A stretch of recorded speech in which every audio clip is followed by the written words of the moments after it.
Hi, this is Sean McLean, and welcome to my YouTube channel, Think Hard, Write Hard. When I first started these last couple of videos, I had been working on my first novel that I started about a year and a half ago. It was almost quite out, but it's actually now out. It is here. It's called The Devil in the Blue. It's a neo-noir thriller. The description of it, the link to it is in the description. So it's finally out. I would have done a video. It came out on June 23rd. I would have done a video when it first came out, but I had dental surgery, so I was quite swollen and too uncomfortable to talk. But now that I'm healed and the book is out, I wanted to start doing some more videos that talk about the process of self-publishing, particularly after the age of 50. And I was 55 when I started, and I'm 56 now. So it took me about a year all in. The drafting process from another video was sort of, for me, about a 4 to 6 month process to get the entire document done, and then start the revision process, which is what this video is about. So today I want to talk about, the video is in two parts. The first one is, what did it cost me to hire and engage professional editing services? And then the second part of the video is, based on those costs and the experience I have with those, is it worth it? Would I do that again? And would I do something differently? And again, this is for self-published authors. Clearly, if you're going with a traditional service, then most of all of that should be covered and paid for. So with that introduction, I'd like to start just to go right into the cost. So this is my first novel, and I didn't know where to go really. I just started researching, and I finished the first draft. It took me about 4 months. It was 150,000 words, and when it was done, I thought I pretty much had a cohesive novel. But I thought, well, maybe I need to get some expert advice, and I went on to Reedsy.com. You've probably seen that before.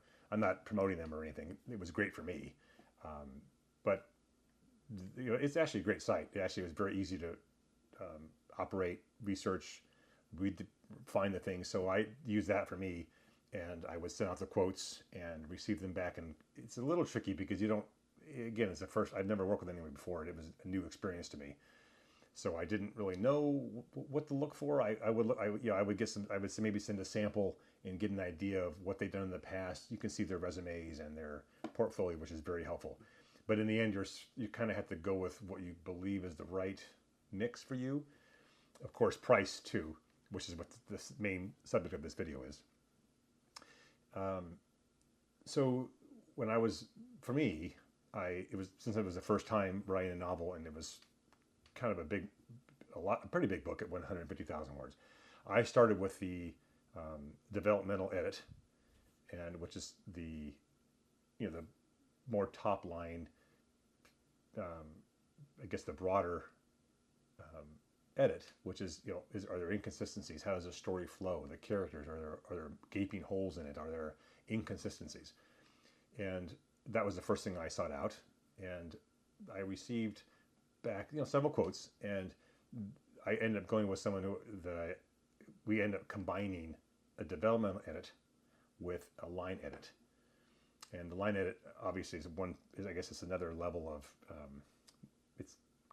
it's closer to the text, so you could be correcting text or things that are actually line by line at the same time as doing as a developmental edit. I don't know. In hindsight, would I do that again? I don't know. I think the development edit probably is a different thing, because it really is the flow of the story as a total versus line by line. And I think sometimes a person gets distracted by the text as opposed to the larger part of the story. But for me, I think it worked out well. And so on the development edit, so you're going to see the cost on the screen for that total, and it was $2,700. That was the developmental edit and the line edit combined. So for here, it was interesting because for me, having someone else look at it, the story didn't really change much for me, because the main difference was it had a lot of extra parts in the story. I had sort of fictional academic articles embedded throughout the story that gave context to the narrative. One of the main and then I had some extra backstory. The key thing for me was that definitely helped with the developmental edit was revisiting whether I needed those articles, the fake articles inside a plain narrative thriller, because the advice was, guys, you're distracted from your story. Do you need all that? I went back and I did it. I'm like, that's actually true. So that took a lot of words out. When I went back, it definitely got my mindset on, will it read better? It certainly did. Another thing for me, at least, is the developmental edit before we even got into the text or how much was there. I was learning how to do the point of view, and we, like most of us, we read regularly. I had never really paid attention to the structure of the omniscient narrator or the third person narrator or the first person. But that was actually a new thing to me, was that as I started reviewing the edits that came back, I started realizing, gosh, I was all over the place. So that definitely helped me focus on how I wanted the story to be told, from what perspective. I think it was too complicated. I was story doing this omniscient, and for me, it ended up being better because once I started looking at the development edit comments, it helped me narrow down the story to the point of view, which certainly made it read. It makes it read. I think it's not only is an easier read, it's better. It's easier to follow and flows better. So that's that one item. So 2,700. The copy edit. I had a copy edit for that. You'll see it in the screen now. That was $2,000, and this was just a lot of cleanup. But again, by now the story, even between the development edit and the copy edit, the story didn't change at all. I mean, as we'll see, even to the very last proofread, the story, the characters, nothing changed. There was a couple some good advice in the copy edit, like, does that sound right? Does that look right? Just another level down of detail from the developmental edit. So at that point, it's $2,000. Well, I got that back, and then we did. Oh, this is something I also want to add too. In between each of these edits is, and you need to be aware of this. I guess it depends on who you hire, but for me, nothing was really rewritten, and I didn't know what to expect. When I first got the edits back, there were a lot of the recommendations, but a lot of things were like, look at this, revisit this. Do you want it this way? A lot of it really didn't change much. It was more of sending me back to do the homework. So that's one thing I want to say up now is none of these costs include, these are out-of-pocket costs. The time that I and my wife spent on revising and editing these at least exceeded the work that each person did, probably more, because each time I got the edit back, I had to go back and revise and edit for hours and maybe weeks. So that's the one important thing. So that copy edit was it was incredibly valuable because it started getting quite clean by that point in terms of the story and being clear. So now the next one is another. So this is I did this twice, 2 proofreads. This proofread was $1,000.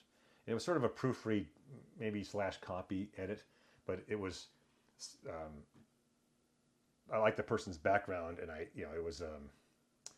I think it was economical to do this review because this person had some really good insights, mainly on things like repetition of words and phrases that I didn't see, and recommendations that, could there have been more line details? Probably, but for that price and the expertise, it was actually quite good. So I did that. I kind of call it both, but it was great. And then that also, for that edit, again, I would go back and I would do another complete edit and review of my material. So now I get to the end, and now I think I'm there. And you'll see I had another proofread, the final one, and this is $1,800.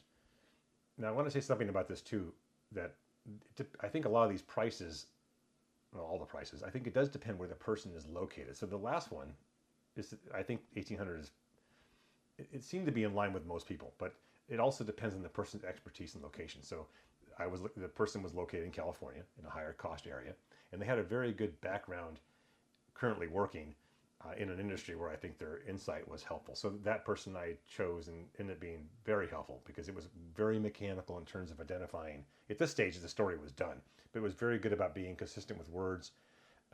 It was one of the most valuable things was the person, the proofreader, actually was very good about checking locations that are in reality, things I put in the book that were not fictional, that were borrowing from reality.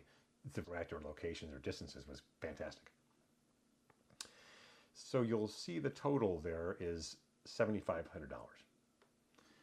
And so in the end with the $7,500, interestingly, there was still, this is, and I think we did a very good level. So between all those edits, all those edit levels and my wife's reviews over and over again, we ended up doing the final proof, and it added 95,000 words, which is about, I understand doing the count correctly, about 500,000 characters, including spaces. 7 errors. So, but it's a very high number. My research is having 7 errors out of 95,000 words is publishable level. So virtually, it was very, very low.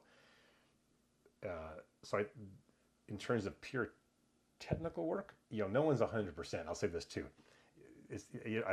My expectation was I would have the edits done, and I get to the final proofread, there would be 0 mistakes. I don't think that's possible unless the draft you provide, you have gone over it so many times that you only have 3 or 4 errors left, and you don't touch it again, pretty much, because if you go back and redo something, you could have an error in there.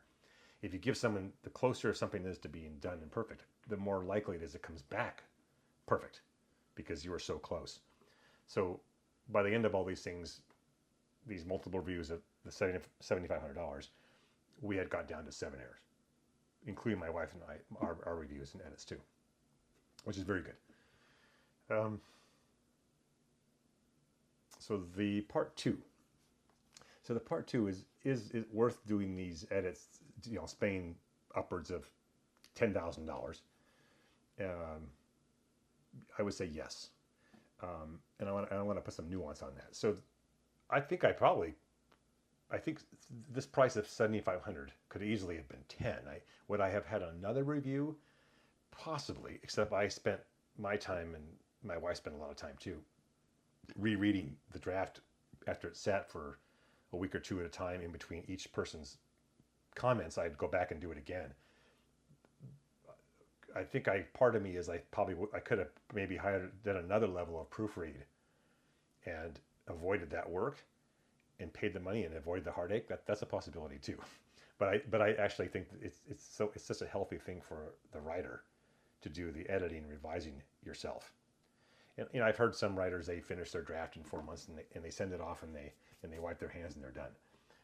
That's not really writing, I don't think. I think the editing and revising is where the writing occurs. So I said this in earlier videos, the first draft of the 150,000 words was just pure joy, creating every day, doing that. The hard work came with the edits. And again, I thought when I sent each level out for editing, I would get back revisions, and I did, but most of it was me going back and redoing sections based on someone's experience, saying, well, I would maybe look at it this way. But it is valuable because I don't think I would have seen it. Firstly, because this is my first book I ever wrote. I didn't know what to do. I didn't even know how to structure a novel, really. This, and I'll say this too, it's very valuable because you're creating something that's actually easier to go back and tweak at the last minute too.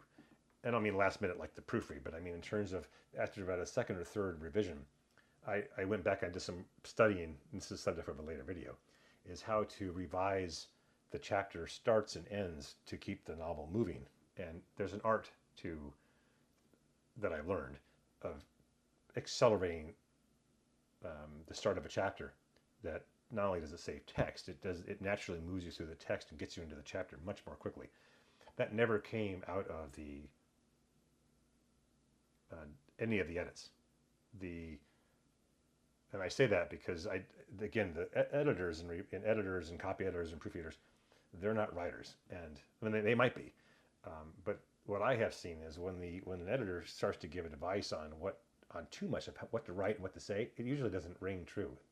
And I say that because it's not your writing, it's someone else's, and that's why you're the writer. So I would say is for mechanical edits, cleaning documents and sentence structure, it is incredibly valuable because they are experts. I wasn't, I think I'm getting closer now after writing this novel. I have a much better sense of what it takes. And so was it worth it? Yes. And the key phrase people always ask, or key question is, would you do it again? And I think I would.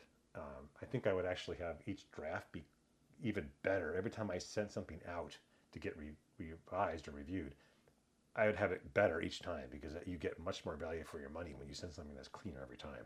So I would spend even more time than I spent just in advance. So I think that's the total. So we have the $7,500 total. I probably spent another of my own time, at least the equivalent of everyone else. So I could easily have spent another $2,500 on additional reviews that matched my time. But then I'd be further from my book, and you'd be further from your book too. I think it's better to stay closer to the material. So I will add this at the end too. It is a challenge. I think people they write and they have, it's like it's the use word hobby. Again, the act of creation it's fun. Doing the editing and revising, it is a chore and it can be brutal. And there are experts out there. I think they're very valuable. I would do it again. I think I even might use some of the same people. I certainly would use Reetsy again. Again, they're not sponsoring this video. I had nothing to do with Reetsy other than I do like it. It's a great site. There's just so many professionals that you can access. So I appreciate your time. If you like this video, please give it a thumbs up and a like, and feel free to subscribe. I'm going to do next video is going to be on the cover and the process I did of researching what fits my novel, what fits that type. Again, the novel is Devil in the Blue. It's available on Amazon, and the link is in the description of this video. Thank you.